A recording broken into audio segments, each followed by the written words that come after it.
பாஸ்கரனின் அன்பு வணக்கம். மாற்றி யோசி வலைதளத்திற்கு உங்களை அன்போடு வரவேற்கிறேன். ஒரு அட்டகாசமான புதிர்.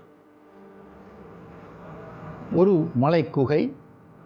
குகைக்குள்ள 2 நண்பர்கள் ராகுல் சாகுல் போகிறாங்க. 3ல் 2 பங்கு தூரம், இது 3ல் 1 பங்கு, 3ல் 2 பங்கு தூரம் போயிட்டாங்க. திடீர்னு ட்ரெயின் வரக்கூடிய அபாய ஒளி சங்கு அடிக்குது. உடனே பயந்து போய் ஆளுக்கு ஒரு பக்கமாக ஓடுறாங்க. 2 பேரும் யூனிஃபார்மாக 10 கிலோமீட்டர் வேகத்தில் ஓடுறாங்க. 2 பேரும் மயிரிழையில் தப்பிக்கிறாங்க. அப்படின்னா ட்ரெயினோட வேகம் என்ன? இந்த குகையினுடைய நீளம் என்ன தெரியாது. அது எவ்வளோ நேரத்தில் கிராஸ் பண்ணுது ட்ரெயின் தெரியாது. ஆக தூரமும் தெரியாது, நேரமும் தெரியாது. ஆனால் வேகம் என்னங்கிறத நம்ம கண்டுபிடிக்க முடியும். ஒரு புதிரை விடுவிக்கிறதுங்கிறது ஒரு துப்பறியும் செயல்தான். ஒரு குற்றவாளியை கண்டுபிடிக்கணும்னா இருக்கக்கூடிய தடயங்கள் பூராத்தையும் நம்ம சேகரிக்கணும், அதை சரியான முறையில் பயன்படுத்தணும். அதே மாதிரி இங்கே இருக்கக்கூடிய க்ளூ, என்னென்ன தகவல்கள் இருக்கோ அத்தனை தகவல்களையும் சரியான முறையில் நம்ம பயன்படுத்தணும்.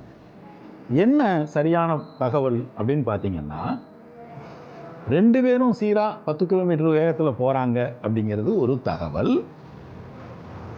3ல் 2 பங்கு தூரம் வந்திருக்காங்க அப்படிங்கிறது ஒரு தகவல். 2 பேரும் மயிரிழையில் தப்பிக்கிறாங்க அப்படிங்கிறது ஒரு கூடுதல் தகவல். இது எல்லாத்தையும் நம்ம யூஸ் பண்ணி அட்டகாசமாக இந்த விடையை கண்டுபிடிக்க போகிறோம். இப்போ இந்த இடத்துல இருக்காங்க 2 பேரும். ட்ரெயின் வருது.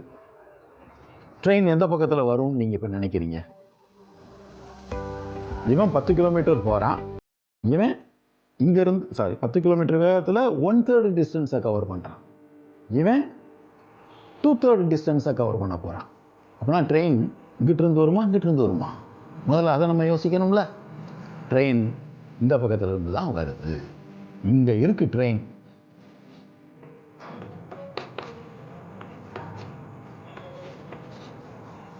சங்கு சத்தம் கேட்குது. கேட்ட உடனே 2 பேரும் பிச்சுக்கோ பிடிங்கன்னு போகிறாங்க. சரி, மயிரிழையில் தப்பிக்கிறான் இவன் அப்படின்னு சொல்லி சொன்னால், இவன் கரெக்டாக என்ட்ரன்ஸுக்கு வாரான், ட்ரெயினும் உள்ளே போகுது. அதுதான் நமக்கு இருக்கக்கூடிய குழு. சரி, அடுத்து இவனும் மயிரிழையில் தப்பிக்கிறான் அப்படின்னு சொல்லி சொன்னால், இவன் கரெக்டாக வெளியேறான், ட்ரெயினும் அங்கே வந்துடுது. அதுதான் மயிரிழையில் தப்பிக்கிறாங்க அப்படிங்கிறது. அப்படின்னா இவன் இங்கேருந்து இந்த தூரம் 1/3 வரான் இல்லையா? 10 கிலோமீட்டர் வேகத்தில் வரான். ஏதோ ஒரு வேகத்தில் வந்துட்டு போகிறான். இங்கே வர்றான். இவன் இங்கே வர்ற நேரத்தில் இவன் எங்கே வந்திருப்பான்? இங்கே வந்திருப்பான். ஏன்னா 1/3 இது 1/3. சரி, அப்போ இவன் இந்த இடத்துக்கு வரும்போது ட்ரெயின் உள்ளே நுழைஞ்சிருச்சு. அதான் அர்த்தம். இவன் அங்கே போயிருக்கான், ட்ரெயின் கரெக்டாக உள்ளே வருது. இவன் இங்கே இருக்கும்போது ட்ரெயின் உள்ளே நுழைஞ்சிருக்கு. இவன் இங்கே வெளியேறணும். இந்த 1/3 டிஸ்டன்ஸை இவன் கவர் பண்ண போகிறான். இவன் 1/3 டிஸ்டன்ஸ் கவர் பண்ணும்போது ட்ரெயின் எவ்வளோ தூரத்தை கவர் பண்ணுது? ஃபுல் டிஸ்டன்ஸை கவர் பண்ண போகுது. இது அப்படின்னா இவன் இதை கவர் பண்ணுற நேரத்தில் அது ஃபுல் டிஸ்டன்ஸை கவர் பண்ணுறது அப்படின்னு சொல்லி சொன்னால் என்ன வேகம் இருக்கும் ட்ரெயினுக்கு? இவன் என்ன வேகத்தில் போகிறானோ அதை போல் 3 வந்து இருக்க போகுது. அதனால் இவன் 10 கிலோமீட்டர் வேகத்தில் போகிறான்னு சொன்னால் ட்ரெயின் 30 கிலோமீட்டர் வேகத்தில் வருது. இவ்வளவுதான். இவ்வளவு எளிமையானது. வேறு கூட்டி கழிச்செல்லாம் பார்க்க வேண்டியதே இல்லை. மாற்றி யோசிப்போம்.